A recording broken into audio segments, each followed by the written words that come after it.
कल राज्यसभा में बजट पर बात करते हुए वित्त मंत्री निर्मला सीतारमण जी ने मेरे बयान को लेकर काफी कटाक्ष किया और ये भी कहा कि मैंने हाउस को मिसलीड करने की कोशिश करी।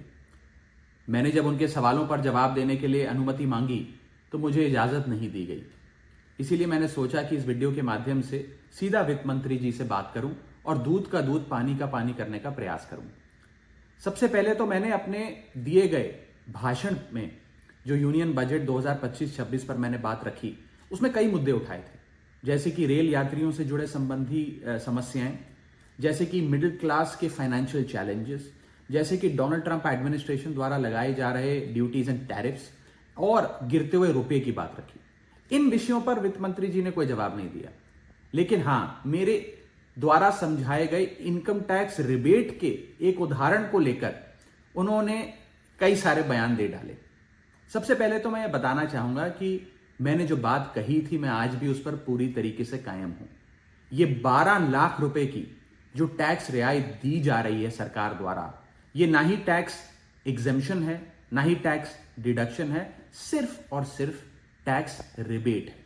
यानी कि 12 लाख रुपए से ऊपर अगर आप आमदनी कमाते हैं एक वित्तीय वर्ष में, तो आपको अपनी पूरी आमदनी पर इनकम टैक्स भरना पड़ेगा। मेरे इस कॉन्सेप्ट को समझाने के लिए दिए गए उदाहरण को वित्त मंत्री जी ने टेक्निकली उसे उलझाने का प्रयास किया, उसमें मार्जिनल टैक्स रिलीफ का कॉन्सेप्ट जोड़कर यह सिद्ध करने की कोशिश करी कि मेरा उदाहरण गलत था। मैं आपसे वित्त मंत्री जी सीधे तौर पर पूछना चाहता हूं, क्या यह सत्य नहीं है कि अगर कोई व्यक्ति 12 लाख से ऊपर इनकम कमाएगा तो उसको अपनी पूरी इनकम पर टैक्स भरना पड़ेगा? चलिए, मार्जिनल टैक्स रिलीफ 1275 तक आप दे रही हैं। आप मुझे यह बताइए कि अगर एक व्यक्ति 13 लाख रुपए 13 लाख रुपीज एक वित्तीय वर्ष में कमाता है तो उसे अपने पूरे 13 लाख की आमदनी पर अपने स्लैब अनुसार इनकम टैक्स देना पड़ेगा कि नहीं देना पड़ेगा? या 13 लाख माइनस 12 लाख की टैक्स रिबेट 1 लाख पर देना पड़ेगा? सही जवाब है कि उसे पूरे 13 के 13 पर इनकम टैक्स भरना पड़ेगा। मान लीजिए कोई शख्स 12,76,000 रुपए कमाता है साल का, तो उसे पूरे 12,76,000 पे इनकम टैक्स भरना पड़ेगा, ना कि मात्र 76,000 रुपए जो उसने 12 लाख रुपए के ऊपर कमाया।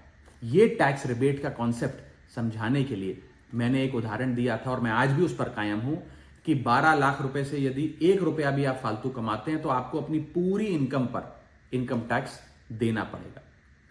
उसको मेरे उस बयान को लेकर वित्त मंत्री जी ने मुझ पर काफी व्यक्तिगत हमले भी किए, मेरे बारे में व्यक्तिगत टिप्पणियां करी। मैं बस इतना ही कहना चाहता हूं कि मेरे मन में माननीय वित्त मंत्री जी के लिए बहुत आदर और सत्कार है। वो अनुभव में, ओहदे में, उम्र में मुझसे बहुत बड़ी हैं।